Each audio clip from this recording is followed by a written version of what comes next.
delegation of India. It was about discussion on recent terrorism attacks, and Indonesia has already made a statement on that. Our president has already made a statement of that, and our foreign minister and foreign ministry also as well has made a statement of that particular issue. We have underlined, I have underlined what the president has mentioned on this particular issue, and we also mentioned to the delegations of India that Indonesia had also experienced in the past in counter-terrorism. We have a number of measures, institutional measures, as well as other steps and measures for de-radicalization processes, for finding ways and means to fight terrorism. And we also invite Indian officers to be part of these discussions. We have a special institutions bilaterally. We are doing with Australia called the GCLEC, Jakarta Center of Law Enforcement. It's basically a forum or a trainings where officers can discuss about counterterrorism, tactics, strategy, and even policy level. Right. Our position is that we have to look at the substance. We have to be able to assess any situations objectively. And I think in this context, many of the decisions of the OIC on many particular issues, Indonesia look at it very carefully, look at the different considerations, and of course based on our principle as well. Very long and historic relations. Many of our culture, of course, come from India. Hindu was one of the major religions in Indonesia in the 2nd and 3rd century. My last name is Oegroseno, so you know very well what it means. We are strategic partners. We have a lot of important element of cooperations that we need. We have agreed, and we have to develop in the future as well. So we have a great relations and strategic relation with India. We discussed about the relationship between Indonesia and India. We have to strengthen our cooperation in many sectors, not only in economics, but in any other sectors. Especially Indonesia has just joined BRICS, it was initiated by one of the countries was India.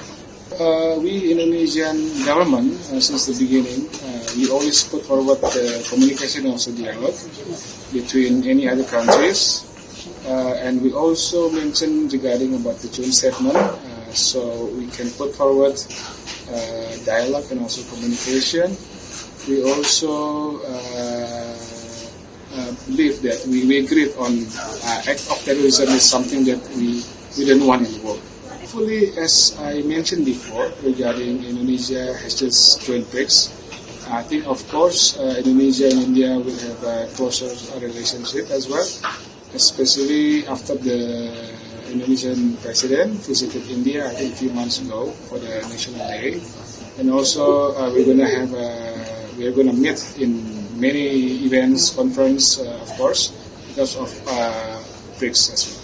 Well, today we receive delegation. I understand this is a bipartisan delegation from the Parliament of India.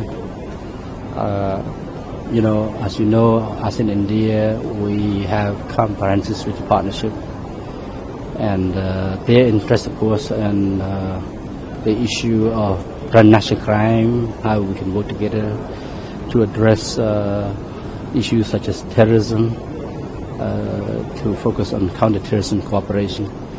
I think it's clear that for us in ASEAN, we work closely not only among ourselves in terms of combating terrorism, but we work with our partners, including India, which is our comprehensive partner, to address various security issues, including this counter-terrorism matter.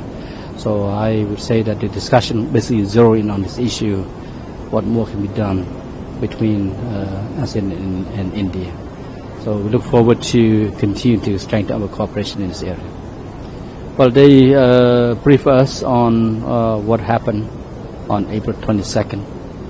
So we listen to the briefing. We understand that this is a major issue. In ASEAN, we work to address, to end all forms of manifestation of terrorism and violent extremism. This is something that we don't tolerate. So we condemn all forms of and all acts of terrorism. So I think this is something that we will continue to work together. But of course, we have many mechanisms that we work together. We do have mechanism, how to exchange information intelligence on one hand, of course, strengthen capacity, certainly how to make sure that both sides are able to work together even more closely, because we are all, we know that this, we're not immune to terrorism. So that's why we have to be very vigilant. And that's why terrorism has remained one of the top priorities for ASEAN. But we have many mechanisms because, ASEAN and India are comprehensive strategic partners. So we work from A to Z, practically, so all issues. So I hope that in this area we can do a lot more. Of course, we will have the upcoming series of ministerial meetings in July. I'm sure that this is going to be an issue that we discuss. And then later on during the summits that we will have in October. Yeah.